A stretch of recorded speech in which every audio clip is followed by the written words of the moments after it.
पति नहीं जानो रे दवाई जाए भानरिया।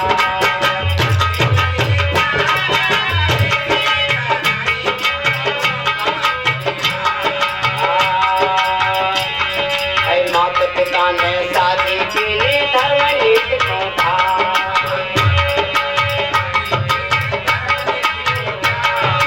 माता पिता ने शादी की धर्म नीति को था।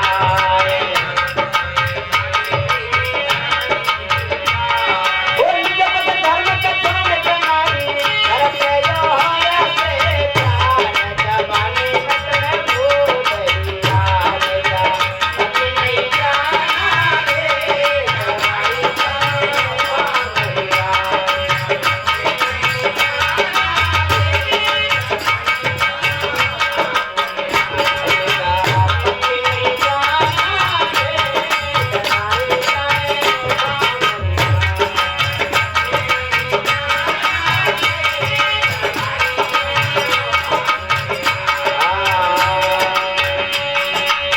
जाहिर तो है दोस्त न होश नहीं राखे बेटुल करे जुगतार।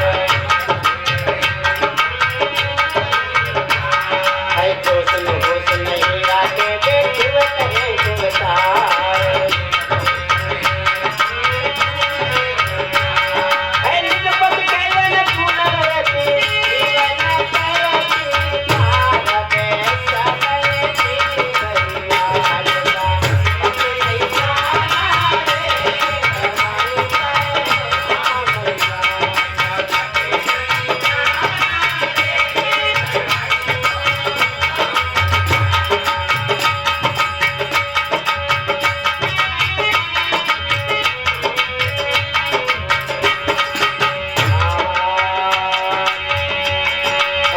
जाहिर तो एक पति है गुप्त पति है प्यारे।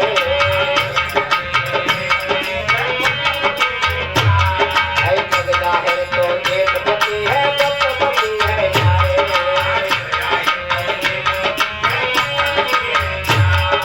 देवी देव का मूल के बड़ी बहते हार कोई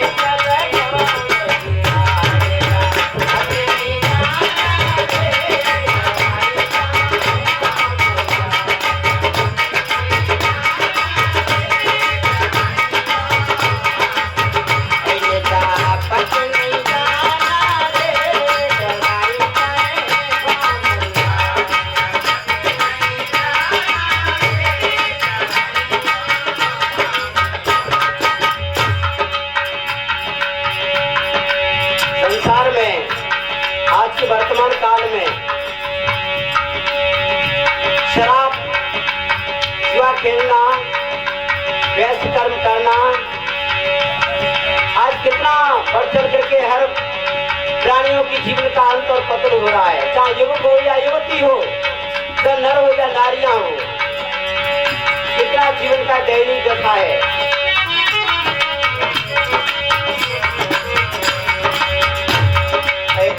लड़की पूजा करते सिर पर दर्द उठाए।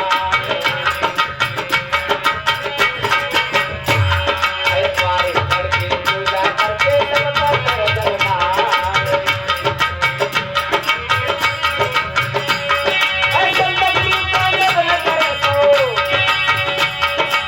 संपत्ति का लगन कर दो, संपत्ति का लगन कर दो।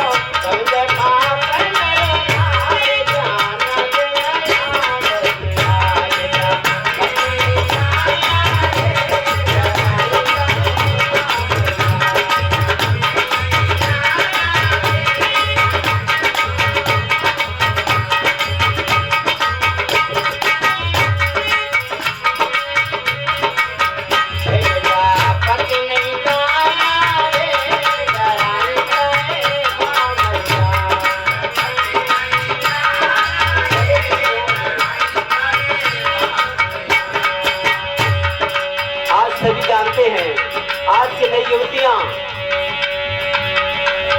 पति मांगने के लिए शिव जी के मंदिर जाती हैं।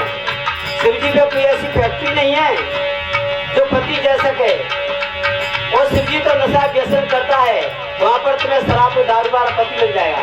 लेकिन बाबा साहब को जब मानते हैं, बाबा साहब विचारधारा को जब मानते हैं तो टाई सूट पेंट शर्ट वाला पति मिलता है। लेकिन युवतियों का कितना दिमाग अंतर्मुखी गंदा है, जो कि कैसी जगह पर पति मांगने के लिए जाते हैं। ऐसा करना भी अच्छा नहीं होता, अज्ञानता का जीवन है।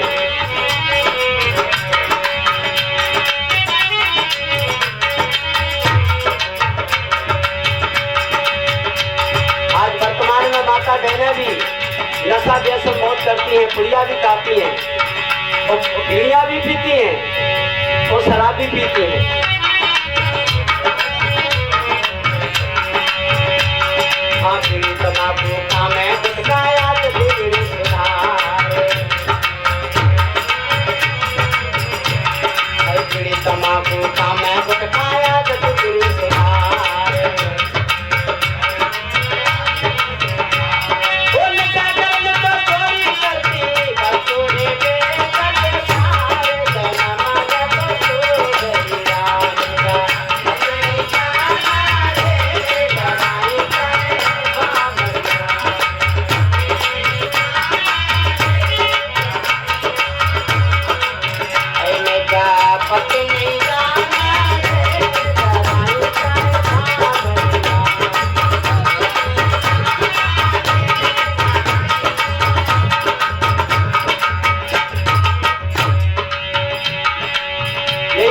वर्तमान काल में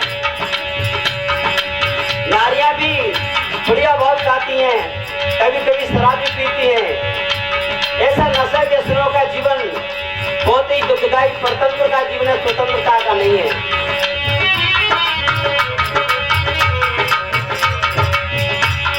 ऐसो के सिंगारे और बोलते सने तो किसके मार,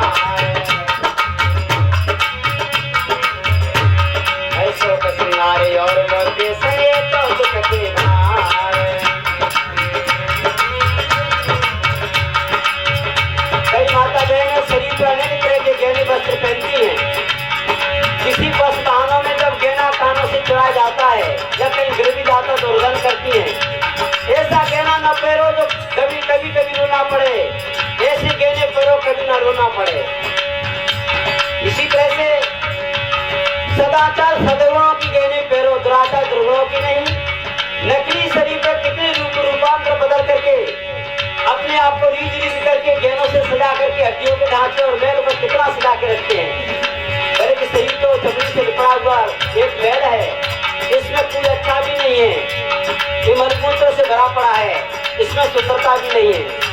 एक जगह शरीर लकड़ियों के बीच में, शमशान के बीच में राख दूर हो जाएगा। तो तथा बुद्ध ने भी कहा था, अम्रपाली जो तथा बुद्ध का प्रवचन श्रावस्ती में चल रहा था, अम्रपाली ने सुना कि बुद्ध का देशना एवं प्रवचन सत्संग श्रावस्ती में चल रहा है। अम्रपाली नहा धोकर के भाट वस्त्र पहन करके बुद्ध का प्रवचन सत्संग सुनने के लिए श्रावस्ती में आई और गेट पर खड़ी रही। तथा बुद्ध के दो शिष्य अम्रपाली को देख करके दूर हो गए। उन्होंने तथा बुद्ध से जाके कहा, भगवान आपके दर्शन के लिए कोई स्त्री आई हुई है, उन्हें प्रवेश करने में संकोच हो रहा है। तो तथा बुद्ध कहते वो कौन है? वो कहते हैं भगवान इसका नाम अम्रपाली को वेश्या है। तो तथा बुद्ध कहते मनुष्य की स्तर और निष्ठा, मनुष्य की स्तर और निष्ठा कर्मों की अधीन होती है। तो कितना पतित क्यों न हो, उस स्थिति से ऊंचा अपना उसका अधिकार भी होता है। तथा बुद्ध कैसे वैसे आने दो। जब अम्रपाली तथा बुद्ध के सामने आती, हम तथा बुद्ध ऊंचे मंच पर बैठ करके लाखों लोगों में अपनी देशना एवं प्रवचन दे रहे हैं। अम्रपाली आके बुद्ध पर अभिवादन वंदन करती है और पंचम प्रणाम भी करती है। बुद्ध कहते अम्रपाली आपकी प्रार्थना क्या है? अम्रपाली कहते भगवान मेरा नाम अम्रपाली है, लोग मुझे वैशाली कहते हैं और मैं वैशाली की निवासी हूँ। मेरा गांव उत्तर प्रदेश में वैशाली पड़ता है। तो बुद्ध कहते अम्रपाली और आपकी प्रार्थना क्या है? अम्रपाली कहती है भगवान कल मेरे घर आके तू भोजन दान एवं भिक्षाटन करे तो मैं धन्य हो जाऊंगी। तो तथा बुद्ध मौन दृष्टि भाव से अम्रपाली का नम्रता स्वीकार करते हैं। अम्रपाली का नमन निमंत्रण स्वीकार करते हैं। बुद्ध कहते हैं अमरपाली, कल मैं अपने शिष्यों के साथ तेरे घर भोजन के लिए आऊंगा। तो अमरपाली कहती है भगवान मुझे आज्ञा दीजिए, मैं आपकी दर्शन की प्रतीक्षा करूंगी। अमरपाली तथागत से आज्ञा लेकर अपने घर के लिए निकल जाती है। तब तथागत से शिष्य कहते हैं, तथा बुद्ध के शिष्य कहते हैं, क्यों भगवान, क्या अमरपाली आपको भोजन देने योग्य है? वो तो नीच प्रवृत्ति की नारी है। तो तथा बुद्ध क्या कहते हैं, हे भाइयों, हे व्यक्तियों, कोई व्यक्ति जब में गिरा है अच्छी स्तब्ध से, अपने मानव पद से और छत्रपति से गिर चुका है तो उस बाटे उठाने का प्रयास करो। और कोई मार्ग भटक चुका है, कुबज कुमार पे जीवन बर्बाद हो रहा है, विषयों के मार्ग पे, कामनाओं के मार्ग पे, परतंत्र के मार्ग पे, तो उसका अच्छा मार्ग भी बताओ, धर्म का पद बताओ। बुद्ध सुबह अपने शिष्यों को लेकर के अमरपाली के द्वार पहुंचते हैं। अमरपाली पटा बिछा के बुद्ध के चरण धोती है, चरण पकारती है और बुद्ध को स्वच्छ बैठने का आसन देती है। जब बुद्ध विराजमान होते हैं तो गर्मी का टाइम में किसी पेड़ों में फूल नहीं थे। तो अमरपाली का आमों का बहुत बड़ी बगीचा था, तो आमों का मोर एवं फूल लेकर के बुद्ध के चरणों का समर्पण करती है, बुद्ध को 3 बार इबादत करती है। जब बुद्ध विराजमान होते तो अमरपाली कहते हैं भगवान आपके आने से मुझे अद्भुत शांति मिली है, मेरी सभी इच्छाएं जीवन की पूर्ण हो चुकी हैं। तो बुद्ध कहते हैं अमरपाली, तो तथा बुद्ध के विचार पात्र में अमरपाली भोजन परोसती है। तो बुद्ध कहते हैं अमरपाली, ये परिशुद्ध मन से बनाए भोजन में आपका करुणा का दान है, इसमें भोजन पवित्रता है। तब बुद्ध जब भोजन ग्रहण करते हैं तो बुद्ध कहते हैं अमरपाली, आपके भोजन हम 8 दिन तक न खाए तो भी चलेगा, लेकिन आपके इस भोजन से हमारे शरीर में 7 प्रकार की धातु बनेंगी। और अमरपाली ये भी है कि आपके भोजन दान हमने स्वीकार किया है, लेकिन भोजन दान के बदले आपको धर्म का ज्ञान दान देते हैं, जिससे आपके जीवन जीने की कला जानोगी और जीवन जीने का ढंग भी पहचानोगे, अपने मान पद को भी जानोगे। तो बुद्ध कहते हैं अमरपाली, तुम संसार बहुत सुंदर हो, मैंने जगत में अमरपाली ऐसे नर नारियों को देखा है, बहुत सुंदर सुंदर है, लेकिन चित्त उनका गंदा मन उनका पापी है। बुद्ध कहता अमरपाली, मैंने संसार में ऐसी नार पुरुषों को देखा है, सामने काले कलूटे हैं, लेकिन चित्त उनका स्वच्छ मन उनका पवित्र भी है। तो बुद्ध कहता अमरपाली, तुम विश्व में सुंदर हो, आप अपने को देख देख रीझती होंगी, लेकिन अमरपाली ये आपकी सुंदरता एक न एक दिन लकड़ियों के बीच में जल के राख दूर हो जाएगी। किसी परमार्थ प्रसाद में काम ना आ पाए जीवन, तो आपके जीवन का कोई भी महत्व नहीं है। आपके जीवन में सुंदर पवित्र गुण कर्म होना भी सर्वोपरि है, तभी जीवन की सुंदरता है। ये जीवन का जीवों का ढांचा मैल से बना हुआ है, जमीन से निपड़ा है, इसमें तो मनमूत्रों से गंदगी से भरा पड़ा है। लेकिन अमरपाली ये भी कहो, तुम अपने को देखो कि तुम सुंदर कैसे हो। क्या नेत्र सुंदर है तो नेत्रों का कीचड़ भरा है, क्या कान सुंदर है, कान में भी घूंघ भरा है, क्या नासिका सुंदर है, नासिका में गंदगी भरी है, क्या मुख सुंदर है, मुख में दुर्गंधी भरी है। अमरपाली ये शरीर मलमूत्रों से भरा पड़ा है, इसमें सुंदरता कहीं भी नहीं है। अमरपाली भयंकर तूफान आने से जंगल में पेड़ टूट जाते हैं, दीमक लगने पर नष्ट भी हो जाते हैं, किसी काम नहीं आते हैं। तुम्हारी सुंदरता परमार्थ प्रसाद के क्षेत्र में न लग पाए तो तुम्हारा जीवन किसी काम नहीं आ पाएगा। अमरपाली शमशान में लकड़ी दोनों सिरों से जलती है, ऐसे तुम्हारा जीवन संसार में काम वासना के ज्वाला से दोनों सिरों से जल रहा है। जन्म मृत्यु को भ्रांत में जीवन जल रहा है तुम्हारा बीच में। अमरपाली बुद्ध के प्रवचनों से इतनी प्रभावित हो गए, जीवन बदल गया, बहुत बड़ी साधु भी बनी, वो विचलित समय उपस्थिति भी हो गई, निर्वाण पद भी पाया। ये रूप रूपांतर शरीर पर शौक श्रृंगार करना कुछ अच्छा भी नहीं, सादा जीवन उच्च विचार जीवन को होने चाहिए।